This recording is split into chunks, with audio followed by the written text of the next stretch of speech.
Make your future 미래 채널 마이앤.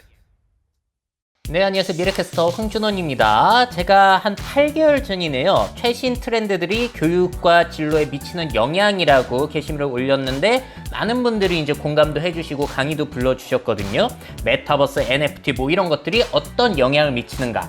자, 오늘 이번 시간에는 이 내용 좀 업데이트 해볼까 합니다. 자, 오늘의 주제는 초거대 AI와 교육이에요. 워낙에 초거대 AI 성과물들이 뛰어나다 보니까 야, 이렇게 되면 교육은 어떻게 바뀌어야 되지? 좀 더 생각을 해보려고 해요. 그래서 부제목이 지시받던 인재에서 지시하는 인재로 라고 잡아봤습니다. 자, 초거대 AI는 그동안 많이 설명을 드렸죠. 컨텐츠로도 엄청 많이 올렸으니까 짧게 한번 짚어보고 갈게요. 일단 소설에 있어서도 초거대 AI를 활용해가지고 일단 작가가 간단하게 뭐 분위기라든지 줄거리만 던지게 되면은 자동으로 완성을 해주게 된다는 거. 그럼 작가는 그 중에서 괜찮은 거를 읽어보고 선택하고 수정만 하면 된다는 것이죠. 또 유명한 사례가 카카오에서 초거대 AI를 이용해서 시집을 써가지고 내놨죠. 그 중에서도 굉장히 잘 쓰인 시가 있고 대부분의 시들은 이상하다. 자, 그래도 이상해도 이게 의미가 없는 게 아닌 것이, 자, 이런 초거대 AI는 무수하게 결과물들을 만들어낼 수 있기 때문에 그 결과물들을 통해서 작가들은 영감과 아이디어를 얻을 수가 있다는 거죠. 보시게 되면 끝에 한번 보세요. 빛을 구부려 놓은 벽. 자, 괜찮으면은 갖다가 쓰시면 되는 겁니다. 인간은 AI에게 명령하고 괜찮은 걸 선택하거나 수정하는 이러한 능력들이 점점 더 중요해지고 있는 거예요. 창작의 방식 자체에 변화가 생기고 있는 거죠. 자, 말을 잘 이해할 뿐만이 아니라 텍스트를 입력하면 그걸 다른 걸로 변환해 주는 거. 자, 일단 텍스트 투 코드를 한번 보시게 되면은 많이 소개해 드렸습니다. 이제 우리 인간은 텍스트 입력만 하게 되면은 그 말을 AI가 알아듣고 코드로 변환을 해줘가지고 지금 말로만 명령을 해서 간단한 게임을 만들어낸 오픈 AI사의 코덱스 사례를 보고 계세요. 자, 이거를 공개하면서 여기에 CEO가 무슨 얘기를 했냐면은 프로그래밍에는 두 부분이 있습니다. 하나는 문제에 대해 열심히 생각하고 이해하려고 노력하는 것이고 다른 하나는 이 작은 부분을 라이브러리든 함수든 API든 상관없이 기존 코드에 매핑하는 것이라는 거예요. 나의 생각을 코드에 맞게 변환하는 과정이라고 할 수 있겠는데, 자, 그렇다면 이 두 부분 중에서 AI는 어느 것을 대신해 준다? 문제에 대해서 열심히 생각하는 게 아니라 이렇게 매핑하는 부분을 도와준다는 거예요. 자, 그럼 우리가 코딩 교육을 우리 한다고 했을 때 어느 쪽에 지금 초점을 맞추고 해야 될지도 일단 화두라고 할 수 있겠습니다. 자, 그러면서 이런 얘기도 했거든요. 전문 프로그래머의 작업 속도를 높이고 아마추어가 코딩을 시작하는 데 도움을 줄 것이다.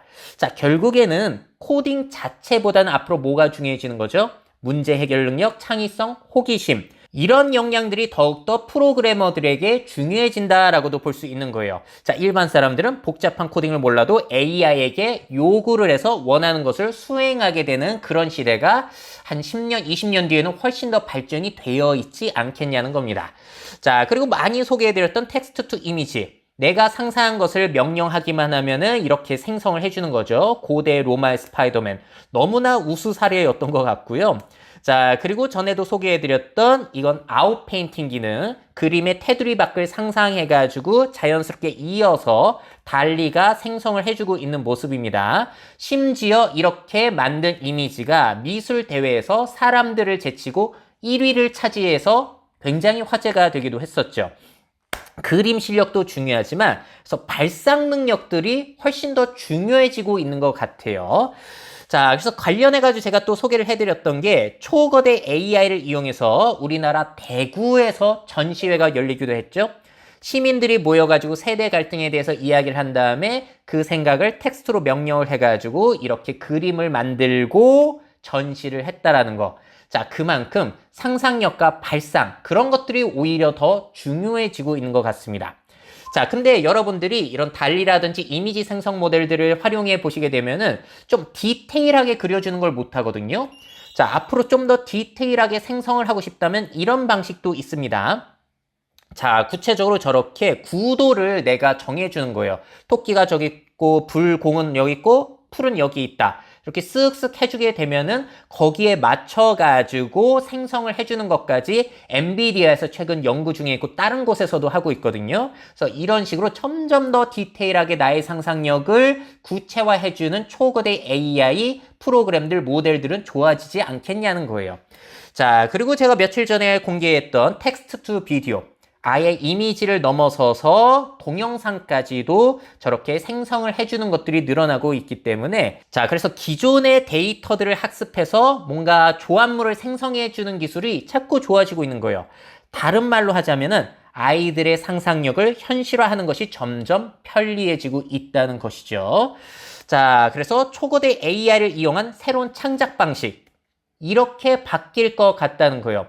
단순히 앞으로는 수작업으로 뭐든지 만들어내야 창작이 아니고 명령하고 선택하고 수정하는 이러한 역량 자체, 이런 과정 자체가 다 창작 행위로 들어갈 수가 있다는 거죠. 자, 그래서 발상, 상상력, 호기심 이런 것들이 점점 중요해지고 있는 거예요.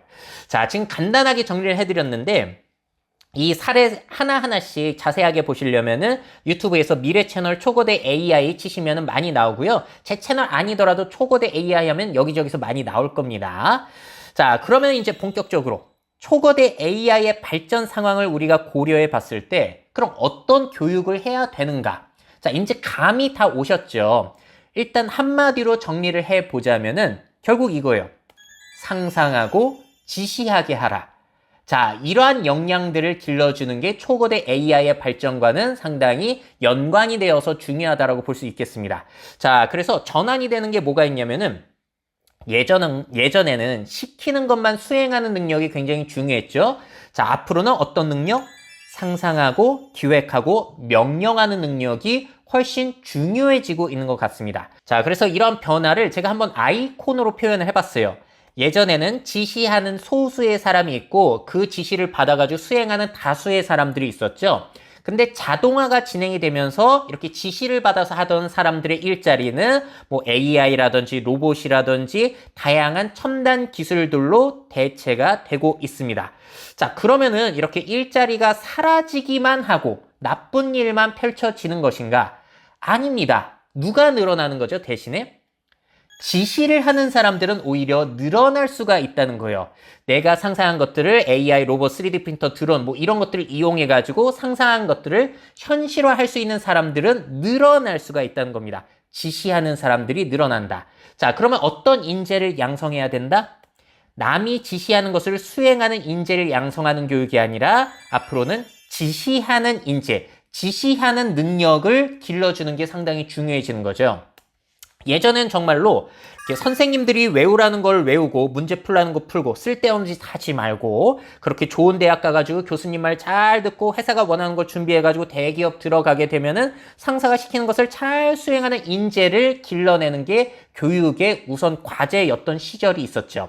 특히나 선진국이라는 정답이 있고 그걸 빨리 따라가야 하는 우리나라 발전 상황에서는 이게 유효했던 모델이었던 것 같습니다.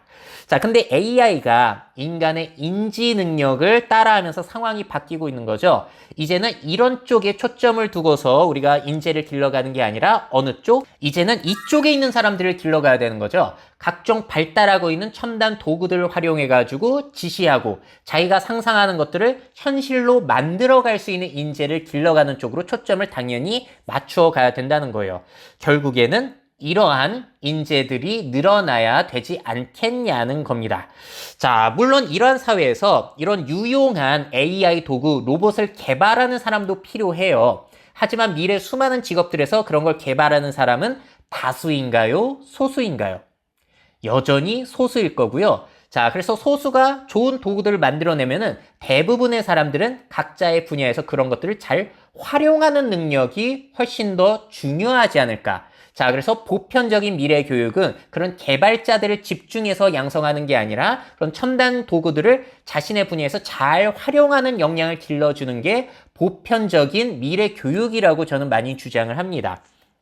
자, 그래서 지난 시간에도 말씀드린 것처럼 누구나 사진을 찍을 수 있게 되면서 블로그, 인스타 활동으로 돈 버는 인플루언서들이 생기고 누구나 영상을 제작할 수 있게 되면서 수많은 유튜브 크리에이터가 생기는 것처럼 각종 도구를 이용해서 지시해가지고 돈을 버는 사람들도 늘어난다는 겁니다. 결국에는 영화 아이언맨처럼 원래 사람 혼자서 할 수 없는 수많은 일들을 각종 첨단 도구들 이용해가지고 이제 지시해서 상상을 현실로 만들어낸 사람들이 중요해진다는 거예요. 자, 그리고 또 다른 현실적인 이유를 생각해 보자면은 우리나라에서 지시하는 인재가 많아져야 하는 이유, 바로 인구 감소입니다. 특히나 15세에서 64세의 생산 연령 인구라고 하죠. 가장 활발하게 경제 활동하는 인구가 쭉쭉쭉 가장 빠른 속도로 줄어드는 나라가 한국이기 때문에 우리나라는 젊은 층 한 사람 한 사람이 지시받아서 노동하는 사람이 아니라 지시해가지고 일을 하는 CEO처럼 생각을 하면서 각종 첨단 기술들, 자동화 도구들을 활용해서 일당백을 해야 되는 나라라는 거예요. 자, 그래서 잘 활용하는, 지시하는 능력이 그만큼 중요해지고 있다라는 겁니다. 자, 그래서 전에도 계속해서 제가 보여드리고 있는 건데 이 말을 저는 너무 좋아하거든요. 소프트뱅크의 손정희가 생각하는 미래의 제일 중요한 역량. 자, 앞으로 AI는 파트너이자 멘토의 역할을 할지도 모르기 때문에 제일 중요한 거를 위시와 드림으로 꼽았어요. 나는 이것을 하고 싶다는 큰 바람을 갖는 게 제일 중요한 역량이라는 겁니다. 왜? 내가 하고 싶은 게 생기면은 나머지는 기술적인 것들이 도와줄 것이기 때문에. 자, 요즘에 발달하고 있는 초거대 AI만 생각해 보더라도 내가 앞으로 하고자 하는 것을 도와줄 수 있는 도구들이 얼마나 발전이 되고 있는지는 느껴지실 것 같습니다. 자, 그렇다면은 교육 관계자와 교사는 구체적으로 무엇을 해야 하는가? 몇 년 전에 교육 연수가 있어가지고 제가 가가지고 강의를 해드린 적이 있었는데 그거 끝나고 나서 한 교장 선생님이 저한테 이렇게 물어보신 적이 있으세요. 알았으니까 그럼 뭘 해야 되는지 딱 짚어서 얘기해 주세요. 아니, 그거 들으면서 이런 생각이 들더라고요. 시험 문제에 뭐 나오는지 짚어달라는 거, 아니면 정답이 뭔지 딱딱 구체적으로 알려달라는 거, 이런 느낌을 받았거든요. 근데 이런 방식이 미래 교육을 위한 사고방식은 아닐 텐데 그런 분들이 윗선에 계시다면 이게 교육이 잘 진행이 될까? 상당히 우려가 되는 경험을 한 적이 있습니다. 자, 그리고 교사분들이 저한테 뭘 해야 되는지 교육을 물어보시는 건 사실 말이 안 돼요. 왜냐면 제가 거기에 대해서 뭐라고 이야기를 드릴 수는 있겠습니다만 그러면 그거는 오지랖이 되는 거죠. 왜냐면 저는 미래 트렌드를 연구하는 사람이지 교육 전문가가 아니기 때문에 저는 제가 할 수 있는 최선의 것이 뭐냐면은 상황들을 정리해서 생각거리를 던져드리는 거예요. 그러면 선생님들께서는 이런 것들을 인지하시고 토론도 하시고 연구도 하시면서 직접적으로 교육의 방향을 만들어 가셔야 되는 겁니다. 제가 그런 것들을 말씀드릴 수 있는 것은 아니라는 것이죠. 그래도 제가 오지랖을 조금 부려보자면은 저는 아무리 생각해도 미래 교육의 제일 중요한 건 이거 하나인 것 같아요. 프로젝트 베이스드 러닝. 각종 프로젝트들이 아이들이 진행을 하면서 거기에서 뭔가를 배우는 게 저는 미래에 있어서 제일 중요한 교육 방법이 아닐까라고 생각을 합니다. 자, 예를 들어서 뭐 음악 작곡하기, 연극하기, 장사해보기, 뭐 코딩이 아니어도 상관이 없어요. 그런 과정 속에서 필요한 정보를 검색하고 조합하고 여러 가지 도구를 활용할 수 있는 능력을 길러주는 게 요즘 사회에 맞는 그 인재를 길러내는 교육 방식이 아닐까라고 생각을 이상적으로 합니다. 자, 그리고 또 어른들은 이거는 좀 해주시면 좋을 것 같다라고 저는 많이 주장을 하는데요. 아이들에게 너 커서 뭐 될 거니? 이렇게 질문하는 게 아니라 너는 어떻게 살고 싶니? 어떤 세상에 살고 싶니? 이렇게 사고를 확장할 수 있는 질문을 해주시는 게 저는 좋은 것 같아요. 답이, 애들이 대답으로 할 수 있는 게 명사가 아니라 동사가 되게 유도해 주시는 게 오히려 중요하다는 것이죠. 아이들이 계속 생각하고 내가 원하는 삶, 세상을 위해서 뭘 하고 싶은지 넓게 사고를 한 다음에 그러면 그걸 하려면 뭘 해야 되지? 아이들이 계획을 세워가는 게 어렸을 때부터 길러가야 되는 능력이 아닐까라고 생각을 합니다. 자, 그래서 이런 게 먹히려면 뭐부터 바뀌어야 되냐? 대학 서열, 그리고 입시 체제 이런 것도 많이 바뀌어야 되는 건데 이게 너무 어렵다라는 게 참 문제점인 것 같습니다. 자, 그래서 오늘은 제가 초거대 AI의 발전을 보면서 야, 이렇게 발전하면 진짜 교육이 많이 바뀌어야겠네 라는 생각이 들어가지고 오늘 내용 정리해서 말씀드렸고요. 또 여러분들은 이렇게 초거대 AI가 발전하는 시대에 아이들은 어떠한 능력을 길러가는 것이 중요하다고 생각하시는지 댓글로 의견 부탁드리도록 하겠습니다. 미래 사회 변화를 업데이트하고 싶으신 기업 및 기관, 그 밖에 미래 트렌드 교육이 필요하신 분들은 myf21 네이버닷컴 이메일로 연락주세요.